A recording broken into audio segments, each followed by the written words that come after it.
Bapak, Ibu, dan saudaraku yang saya kasih dalam Tuhan Yesus Kristus, satu hal yang menarik dari Injil Markus pasal 3 ayat 20 sampai dan 26, yaitu Yesus dianggap tidak waras baik oleh orang-orang yang cemburu atau tidak senang dengan dia, bahkan juga oleh keluarganya.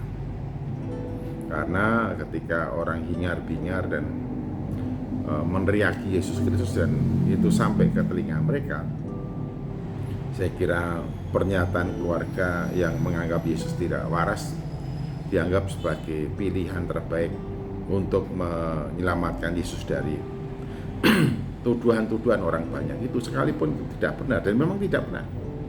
Nah, ini sangat memprihatinkan tentu saja. Marilah kita perhatikan di sini. Yesus begitu populer karena ajarannya dan mukjizat-mukjizat yang dibuatnya. Banyak orang yang mengaguminya, namun ada juga yang membencinya. Mereka yang membencinya menyebarkan hoax miring tentang Yesus.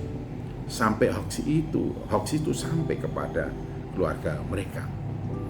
Kemudian Yesus masuk ke sebuah rumah, maka datanglah orang banyak berkerumun pula, sehingga makan pun mereka tidak dapat. Waktu kaum keluarganya mendengar hal itu, mereka datang hendak mengambil dia sebab kata mereka, ia tidak waras. Markus 3:20 sampai dengan 21. Jadi ketika keluarganya mau mengambil Yesus, mereka mengungkapkan alasan bahwa Yesus dianggapnya tidak waras. Padahal begitu banyak orang berkerumun dan menantikan pengajaran dan pertolongan dari Tuhan Yesus Kristus. Mendengar hoax tersebut, maka ya keluarga besar juga turut serta hanyut dalam hoax itu. Lalu mereka datang untuk mengambil Yesus.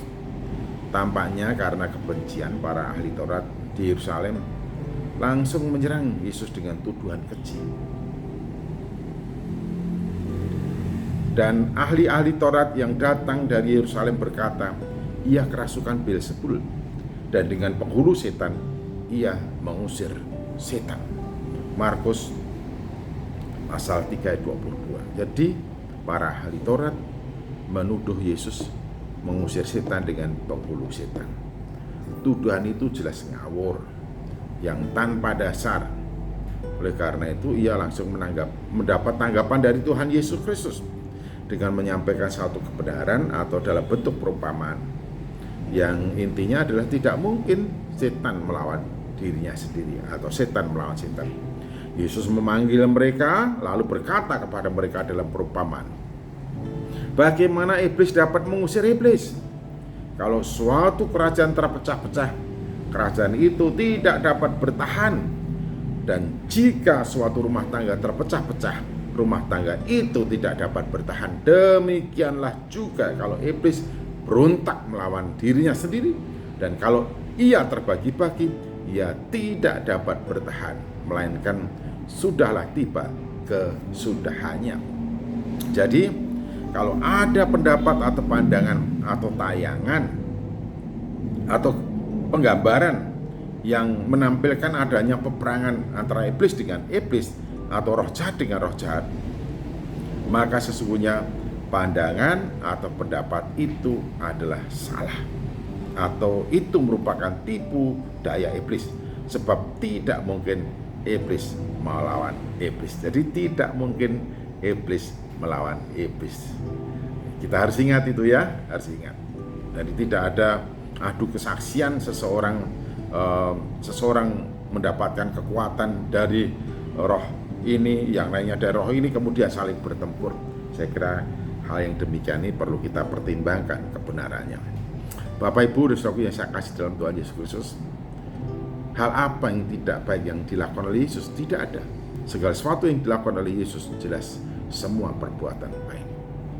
Namun kita ingat bahwa di dalam dunia ini sebaik apapun yang kita lakukan, ada saja orang yang kontra, orang yang akan menentang, orang yang melawan, bahkan meluncurkan berbagai tuduhan kepada kita. Sebagaimana Yesus alami, jangan berhenti berbuat baik sekalipun mendapatkan tekanan atau tanggapan yang tidak positif dari berbagai orang. Tuhan Yesus Kristus memberkati.